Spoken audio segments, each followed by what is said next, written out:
Here's the part that's important. This is not science fiction. I'm not talking about something that's in the future. I'm talking about already happened and has been the case for a while.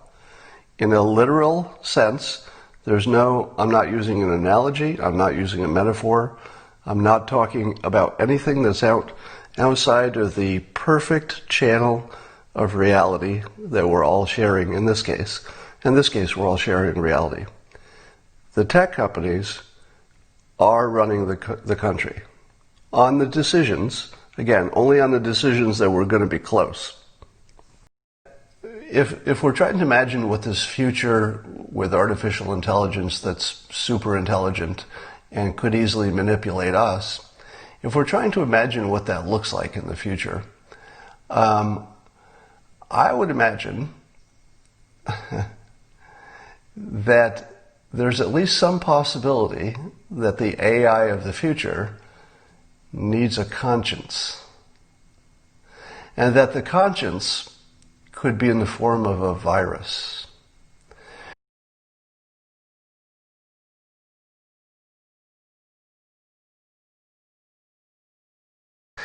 There was some study showing that the big social media companies, I think it was about Google, it showed that by how it handled its search results, the algorithm it employed, that it could move people's opinions, say 2%. So that if you had a big national political topic, in effect, Google and the other tech giants can decide what the outcome will be, if it was going to be close by its nature. Now, first of all, do you believe that?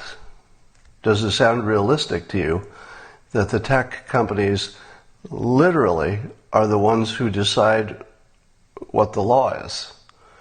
Because we don't really hear about stuff where it's 3-1 against something or 3-1 in favor of something. In those cases, it either easily becomes a law or we don't hear about it because nobody cares or not enough people care. But in a situation where the question is close, and look how many topics that is. We have a lot of topics that are close, especially in a national election. Can the tech companies move the needle enough to make a difference? Well, keep in mind that there's more than one tech company. So you got your Facebook, your Twitter, your Apple in some ways, and Google. Now, if those companies were not moving the public in the same direction, they would cancel each other out a little bit. But we're in a weird world where they're all on the same side. Politically, they're all left-leaning. So, and Bing as well. So what does that really mean in terms of who's running the world? Because let me say this as clearly as possible. The government is no longer in charge, except where we don't care, like picking up the garbage and stuff. You know, there are a lot of topics where the public just doesn't really care one way or the other. The government's in charge of the stuff we don't care about, and the government's in charge of things that we're all on the same side. So if, for example, the government were attacked, the public would quite quickly galvanize around the government, and we'd all be on the same side. Yeah, defend ourselves, go attack that country that attacked us. So on the big stuff, it's not really the government in charge either, right? Because the people tell the government what to do and the government just executes. And on the little stuff, we just don't care. It's the stuff where we disagree and it's kind of close that is the real governing part. That's the part that government actually has to do. Let me say this as clearly as possible. Those days are gone.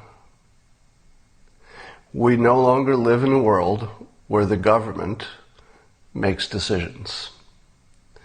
Tech companies are doing that. The tech companies are making the decisions for you. If the tech companies wanted a decision, they just make it happen. Now, I'm not saying that they're consciously doing that, And I'm not saying that there's a management decision to do it. I'm saying that the result of the type of business model they have, their size, the fact that they lean left, the fact that any gray area is going to end up leaning left in their algorithm, essentially puts them in charge for all of the decisions that matter, the ones that were going to be close. That is not hyperbole, and here's the part that's important. This is not science fiction. I'm not talking about something that's in the future. I'm talking about already happened and has been the case for a while.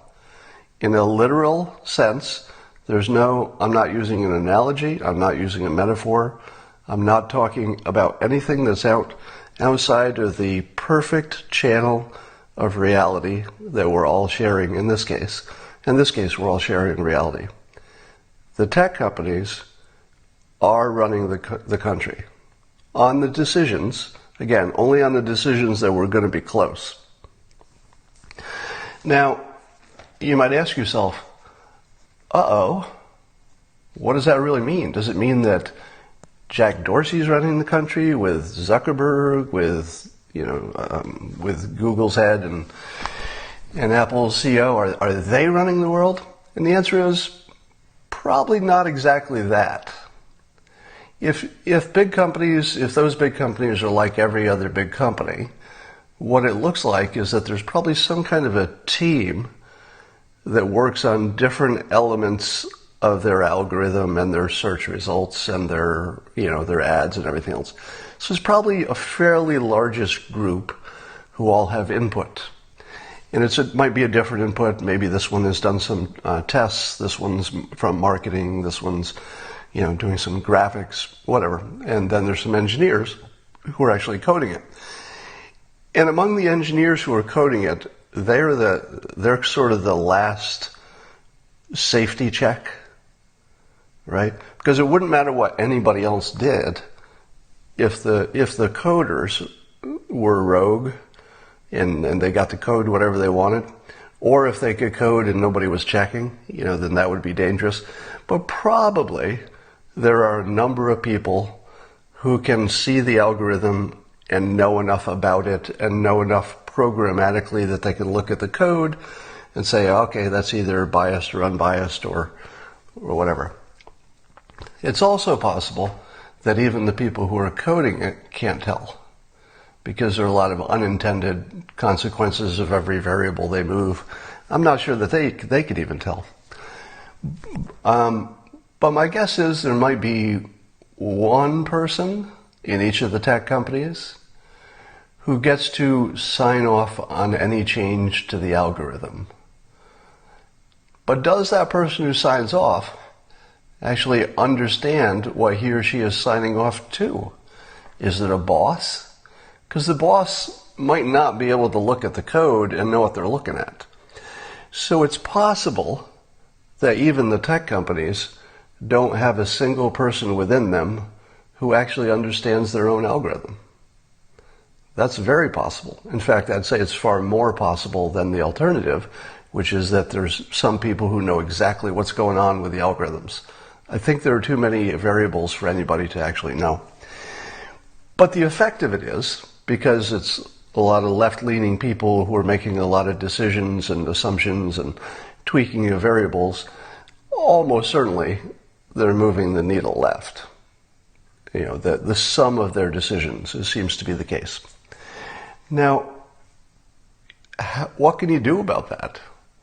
Because essentially the brain of the country has just moved from the government and the voters over to the tech companies. What's the solution? Well, the solution is somebody like a 100-year flood kind of a personality like President Trump. President Trump, among his many other qualities and features, is completely screwing up the tech giants' control over the public mind. And the way he does that is he exploits their business model. So the business model of these companies depends on attention. And he can control attention because of his specific skill set like nobody ever has. And when I say nobody ever has, it might be actually literally nobody. I mean, it could be an exaggeration, I can't tell. But he might be better at this than anybody ever has been good at this because of his specific path to where he is. He's been a reality TV star, he's been a billionaire, he's been a celebrity for decades. So he has a really unique skill set, and that allows him to short circuit what the tech companies would be able to do if he didn't exist. There is no other Republican that I can think of who could have made any difference to how the tech companies are ruling.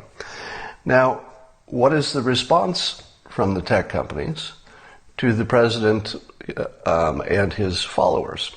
Because if the president didn't have followers, or the president's message couldn't get to his followers, and they couldn't share it with other followers, well, then he wouldn't have much of an impact. And so that's the essence of this, the big discussions that are upcoming about alleged censorship of conservatives by the tech companies, is that if they're doing that, they're taking the only check and balance that the system has. The only check and balance we have on our current system of government. Oh, did you think the current system of government was Congress and the president and the judiciary? Did you think that was our system of government? If you did, you're about 5 years and a date. Because as I just explained, those entities don't really make the tough decisions anymore. They simply do what the public moves them to do, and the public is moved in a large part by the algorithms of the tech companies. So, what is the check and balance on the tech companies? Now you say to yourself, well, Congress, right? Because Congress could go in and change the rules and take some power away from the tech companies. Nope. Too late. It's probably too late, because Congress answers to the public. Congress answers to the public. Who does the public answer to? Well, they think they answer to themselves, but they don't. They're influenced in great extent by the algorithms of the tech companies. So the tech companies are in charge of the only entity that could be their check, which is Congress. Congress could be their check, but they're controlled by the tech companies, both in their funding and, they have personal relationships, that's part of it. But the tech companies' ability to change the public's opinion is what makes Congress neutered in terms of being able to be the check and balance. So we are already in a world in which free will is largely irrelevant. If it existed, if there was ever such a thing as free will, and of course I've always doubted it, it doesn't matter as much as it ever did. No, it matters less than it ever did, and maybe it doesn't matter at all. Because the tech companies can move our free will, what we think is our free will, in the direction that they want it. Yes, I think it is time for another simultaneous sip, because your minds are right now feel like worms are crawling on them, and you're wishing I would stop saying this stuff. Simultaneous sip.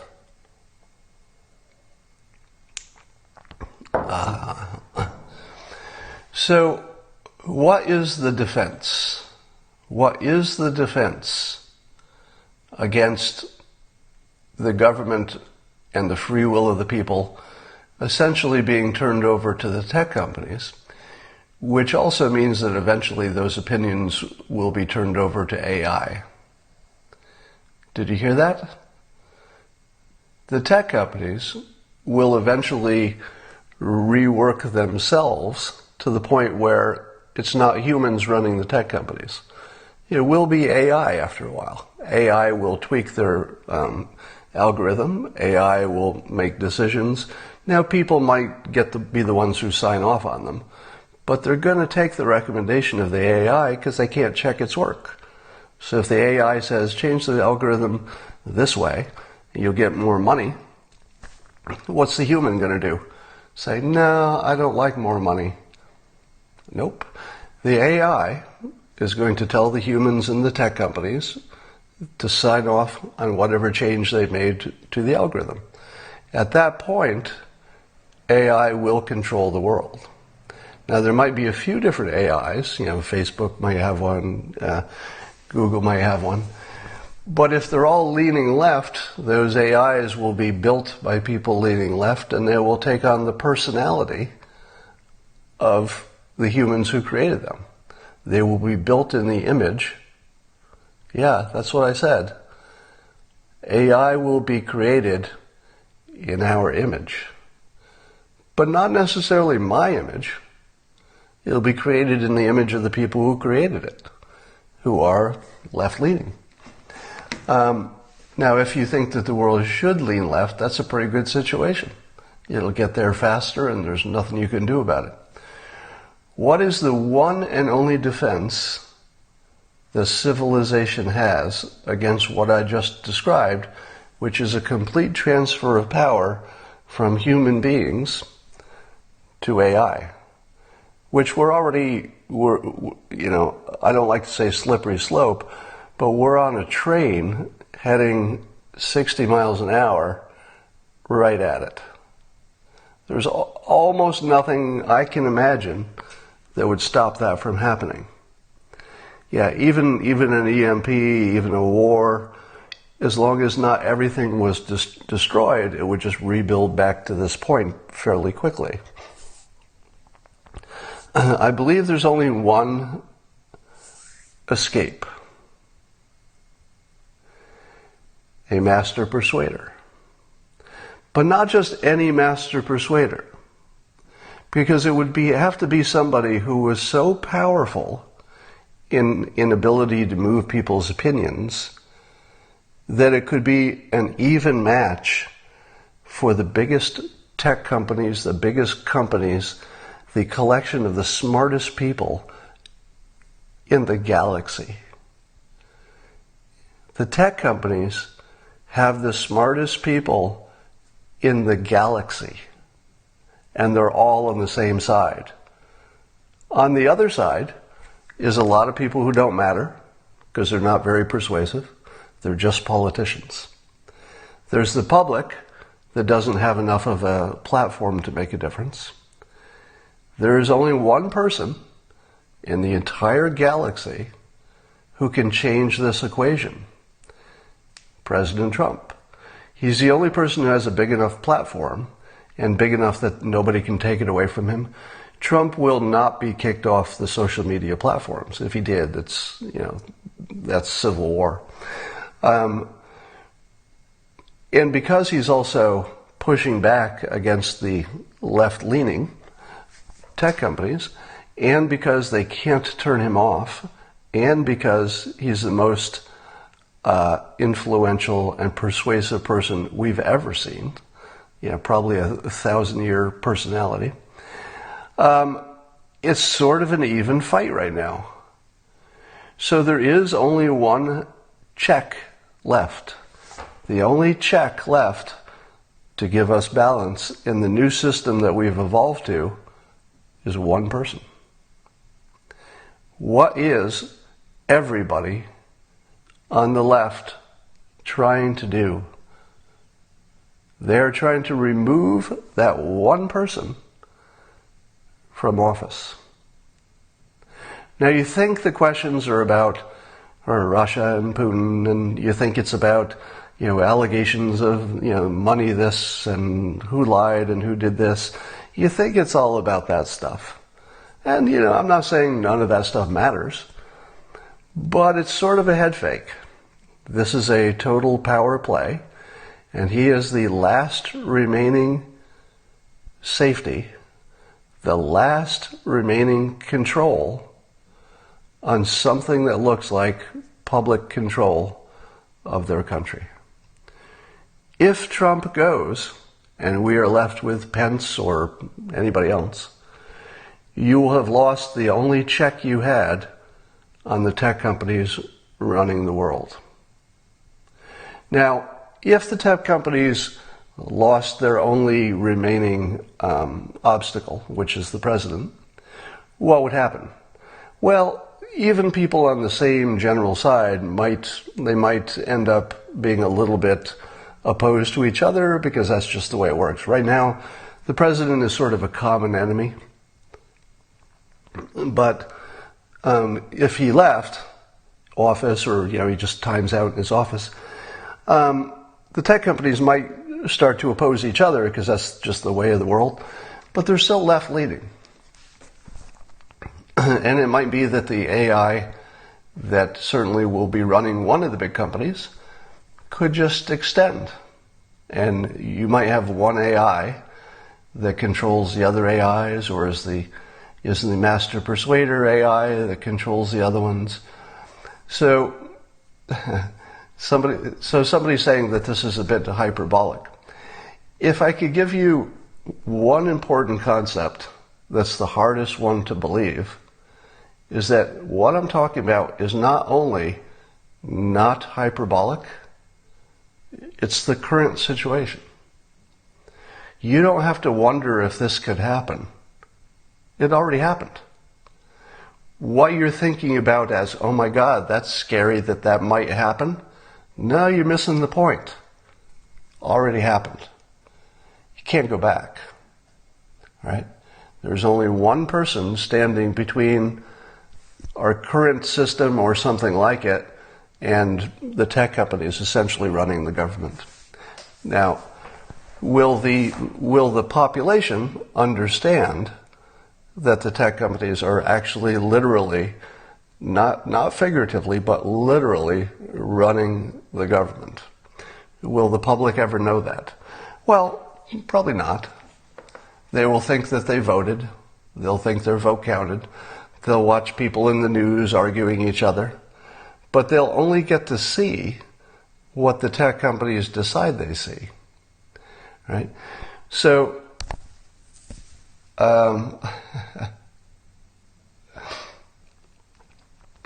now, if President Trump leaves office, let's say he did get forced out, or it's the end of his term, what then? Is it just a matter of time? If we just wait for the President Trump era to be over, however it ends, do the tech companies just win at that point? Well, just fast forward 6 years. In 6 years, think how powerful the tech companies will be compared to now. 6 years is a long time in the tech world. So we may have a form of AI by then. It might be an early form. It might already have decided to run the world by then. What if a master persuader on the left manipulated tech? That's a really good question, and my best answer to that is it's probably too late. Meaning that even if somebody rose on the left who was influential, I think the tech companies are just too established, and they're already sort of on the same side as somebody on the left. So I don't know that we'd even notice. Well, you're a bundle of joy this morning. Well, here's why it's important. So the leaders of some of the tech companies are going to be talking to Congress this coming week, I think. And I want you to know the stakes.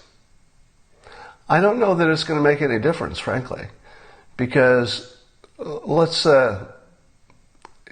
can you think of any situation in which the tech companies would ever or could ever be fully transparent about why they surface what ads they surface and why they let you see what you see and search results and advertisements and stuff. I don't think that's ever possible because of the complexity of it. So remember that whenever you see complexity, somebody is getting screwed. That's one of those universal laws. Whenever there's complexity, somebody's getting screwed because they can't penetrate the complexity to know they're getting screwed. So as long as the algorithms are complicated, and I think that will always be the case, the public will never have any control over them. They may go in and say, hey, that one variable, change that one variable, and then the people running the algorithms will say, sure, here I changed it, look, you can tell, look at it, here's my evidence, I changed it just like you asked. But there were 500 other elements, and maybe they've changed a little bit in the meantime, if you know what I mean. So I think the complexity makes regulation probably impossible, just as a, not politically, but functionally. I don't think you could have a regulation of something with that complexity. Outlaw algorithms. I don't know if that's possible or practical or desirable. I'd have to think about that. Because it would be such an intrusion into the way companies run. I don't know if you could do that. Only two ways: government reasserts itself or AI of the right emerges. Oh, that's an interesting idea. What if there was an AI on the right? Well, the problem is that if there's an AI that's sort of running Google someday, that's got the whole power, the body, if you will, of Google, has the reach of Google, etc. So if there were an AI on the right, it would need a body. You would need a structure, a corporation, an organization for which to have arms and legs and, throw things to screens and have people watch it. So it wouldn't be enough just to have an AI that had a right-leaning personality. So I've suggested before, and I'll say it again, that if we're trying to imagine what this future with artificial intelligence that's super intelligent and could easily manipulate us, if we're trying to imagine what that looks like in the future, I would imagine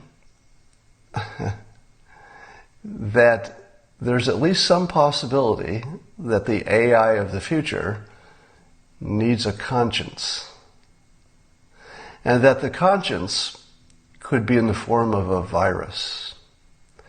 So we may someday need to inject a virus into the internet to act as a conscience. Because AI, if left to its own devices, it might prefer efficiency. And efficiency might tell it to do something that's very bad for humans, because it wouldn't care. But if you inject a virus into it that acts as a conscience, it gets to that point where it says, hey, maybe I'll just kill the farmers on this land because it's the only way to use it for something better. Then the conscience virus would say, burp, burp, burp, and maybe stop it. Just possibly. Now, let me take your mind a little bit further. Let's say human progress continues. And let's say the humans learn to diversify where they live, but still in communication with each other. So let's say the humans start building giant spaceships that are self-contained. They never need to land on a planet. Once they have several of them, the odds of human beings becoming extinct starts dropping towards zero. So once we've diversified our physical location, in other words, getting off of Earth, probably humans can go forever, because we'll figure out how to, get, even if, let's say, one of those spaceships got a virus that for some reason in the future we couldn't deal with, it would be contained to that one spaceship. And that means that human progress probably could last something like forever. Now, what would happen if humans evolved forever? What would that look like? Well, one thing that would happen for sure is that we would merge with AI. So one thing that you could say for sure is that the advantages of AI would somehow be merged with our human capabilities, so that being human would eventually mean infinite intelligence.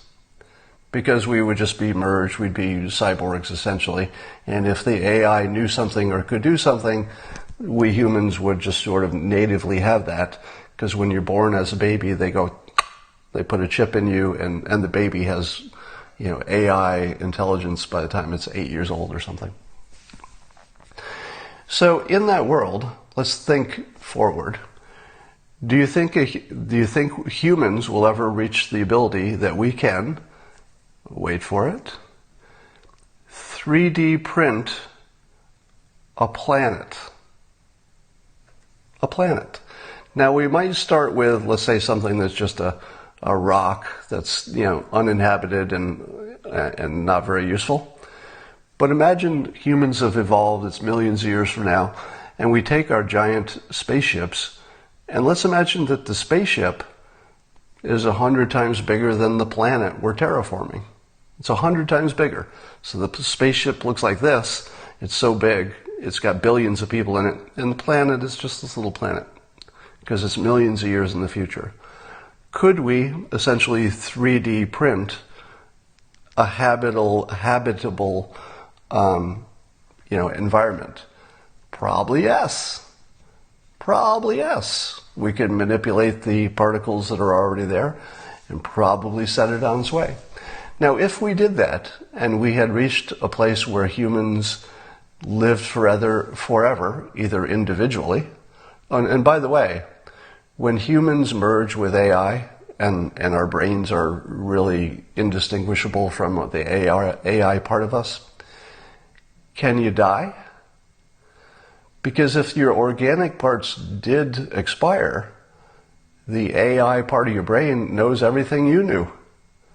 It could live forever. Just put it in a robot body and you're essentially immortal. So I think immortality essentially is guaranteed.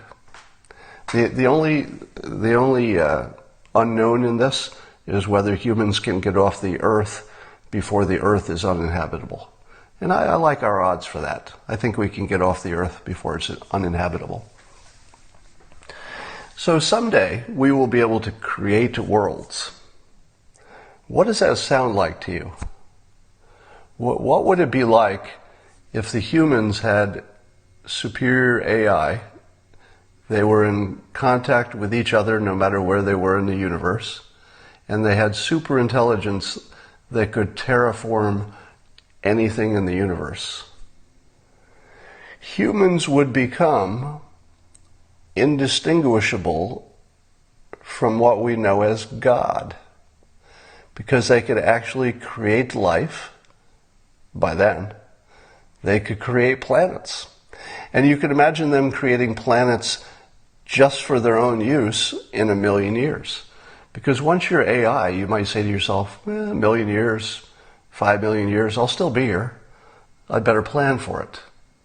So the AI might be terraforming planets that won't evolve to be fully habitable for a couple million years, but you just come back later and inhabit it.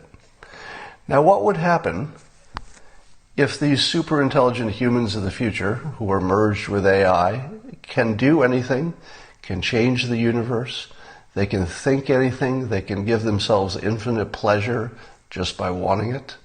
There's nothing left that they can't do.